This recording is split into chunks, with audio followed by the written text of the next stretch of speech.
ब्रह्म सत्यम सर्वदा। गुरु शिष्य संवाद। विषय गृहस्थी कितना दान करे। महाराज जी, एक गृहस्थी को कम से कम कितना दान किस रूप में करना चाहिए। उत्तर में श्री महाराज जी ने फरमाया,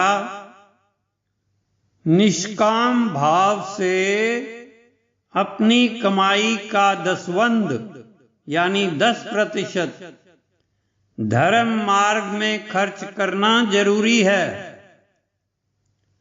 अगर ज्यादा बचत होवे तो 5वां हिस्सा तक भी धर्म मार्ग में खर्च करना चाहिए। यानी जब तक निष्काम सेवा अधिक प्रीत से धारण न की जावे तब तक कभी भी जीवन पवित्र नहीं हो सकता।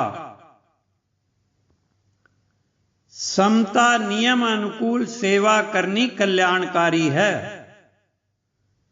यानी अनाथ, अभ्यागत, बेवा, रोगी की सहायता में और अन्य जो असूल दान के हैं उनके अनुकूल अपनी कमाई को वर्ताना हर प्रकार की कल्याण के देने वाला है।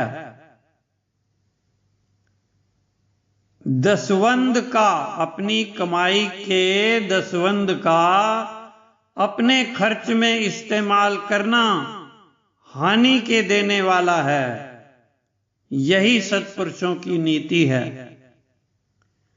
बल्कि ज्यादा से ज्यादा धर्म मार्ग में अपनी संपदा का त्याग करना ही असली सिद्धि के देने वाला है। जो प्रेमी समता का अनुयायी है उसको हर पहलू में अधिक से अधिक कुर्बानी के जज्बात धारण करने चाहिए। इसी से धर्म की जागृति और देश में शांति प्रकाश कर सकती है। दान के असूल ये हैं। सबसे बड़ा दान ये है विद्या के प्रचार में खर्च, रोगी की रोग निवृत्ति के खातिर खर्च, देश और धर्म की जागृति की खातिर खर्च, श्रेष्ठ आचार्य, साधु और विद्वानों के जीवन की खातिर खर्च, गरीबों और यतीमों की उन्नति की खातिर खर्च, सत्संग और समाज के एकत्र करने का खर्च,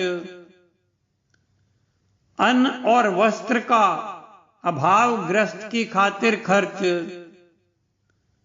सराय, तालाब, कुएं, बावड़ियां, सड़कें, पुल बनवाने का खर्च, ये सब दान उच्च कोटि के हैं।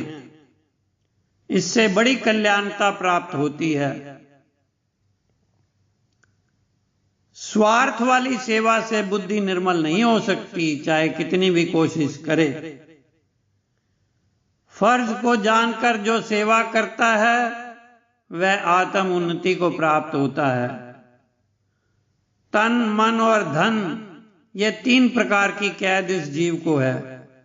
इन तीनों कैदों से यानी जंजीरों से छूटने की खातिर त्याग का रास्ता बतलाया गया है।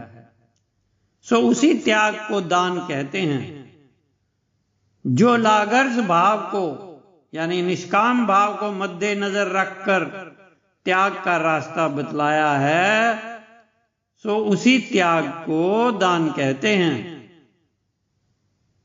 जो लागर्ज भाव को मद्देनजर रखकर त्याग करता है वह इन कैदों से छूट जाता है।